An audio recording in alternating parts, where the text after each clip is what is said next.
Sur les bords de Vienne, ces policiers municipaux font du porte-à-porte. En prévision d'une éventuelle nouvelle crue, ils invitent les habitants à déplacer leur voiture. On fera des passages pour sensibiliser et s'il y a un communiqué, on va venir vous en informer dans tous les cas.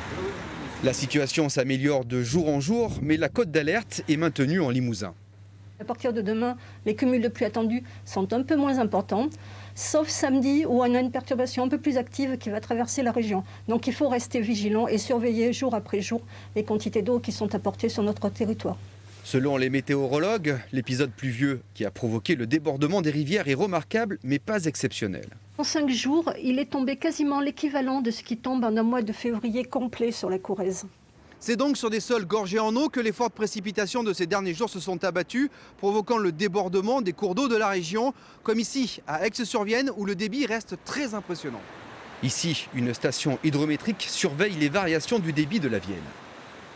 On est au niveau du pont, puis c'est un endroit stratégique. Il y a une échelle aussi qui est mesurée, on permet de mesurer les hauteurs.